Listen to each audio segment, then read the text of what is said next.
Hello everyone, my name is Nancy Kaihau. My group and I, Tamara and Micaela, did our informative speech on the disproportionate deaths on African American men due to police violence.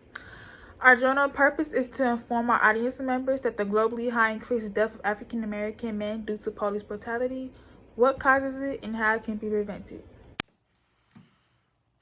If this were a movie, they ironically would call you a neighborhood hero. You took an oath to serve and protect, but for whom? Not the black male. His blackness and his baggy clothes are considered deadly weapons. Perhaps that is why the so-called hero may have felt threatened. So he pulled out his gun and unloaded the clip into his chest. He watched the blood ooze from his body as he dropped to the ground. The look in his eyes of helplessness as he gasped for his last breath of air. A mother's child now ceases to exist. He was only 15. Life over before it could even begin. The credits start to play. The theater begins to cheer and eventually clears. Although this is no movie.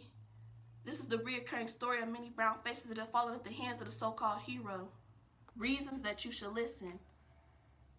Imagine having someone that you care for so deeply ripped away from you.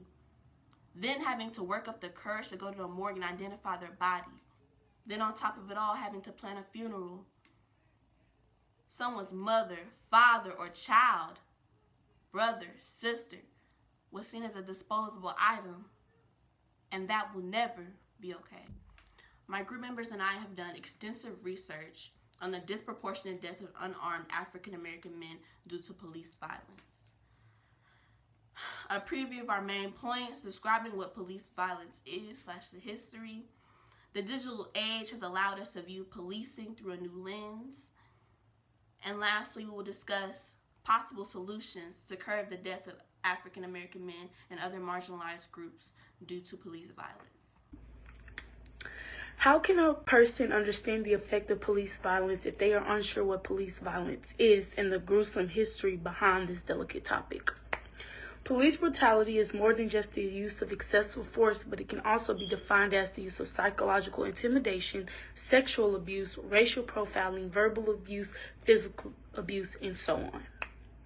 There's many examples in the American history of cases of police brutality against African Americans. One of the most known cases of police brutality is the beating of Rodney King. The beating of Rodney King was one of the first times in American history that police violence was highly publicized. Brutality left many people questioning the integrity of the police officers across this country. In 2014, the fatal shooting of Michael Brown, he was shot and killed by a police officer.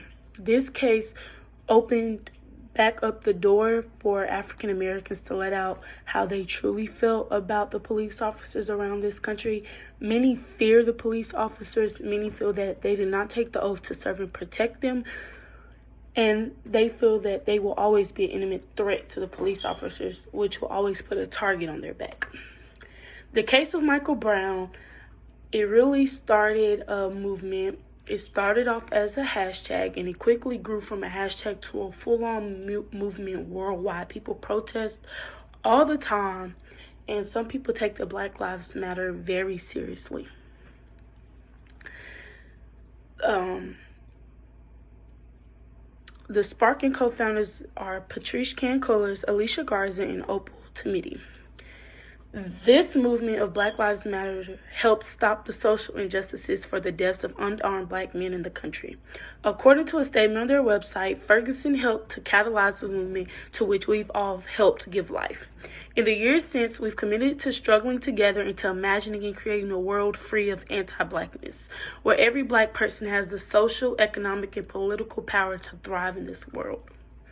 Although it is very important to understand what police violence is and the historical context behind the word, we should explore how the digital age has allowed us to know more about police violence. Now we should examine the use of social media, use of modifications in the areas of camera phones and YouTube. Today, the ubiquity of camera phones and online social media contributions to socio-political discourse of policing have exponentially increased the public's exposure to police misconduct. And that came from Gregory R. Brown, The Blue Line on Thin Ice, Police Use of force modifications in the areas of camera phones and YouTube, and that was published in the British Journal of Criminology. So the use of social media has allowed people around the world to come together to protest against the social injustice of the disproportionate death of marginalized groups. The rise of the internet has allowed people to access different databases that report the fatal shooting of different ethnic groups, whereas before it was optional. African American men 15 to 25 are 3 times more likely to be killed by a police officer. According to the Mapping Police website, black men are 1.4 times more likely to be killed than whites, even when unarmed. Subsequently, the digital age and social media networking sites have shed a neat light on policing and the honesty and integrity of police officers. But we also have to take a look at possible solutions to stop the disproportionate death of unarmed marginalized groups due to police violence. A few possible solutions that could help curb the death toll of African American men due to police brutality and other people of color due to police violence are: 1, establishing a use of force standard by simply developing policies that allow other officers to get involved when their fellow officers are using unnecessary excessive force. Use of body cameras will also help curb the issue, not only for police officers, but also the safety of many marginalized groups, making them more accountable for their actions. More funding for police training so that we can stop implicit bias that are learned in the police academies about marginalized groups such as black males.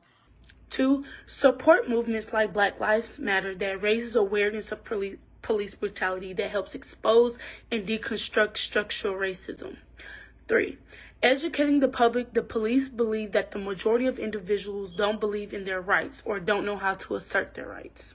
Lastly, stopping the over-policing of areas/regions within the United States that are heavily populated with people of color.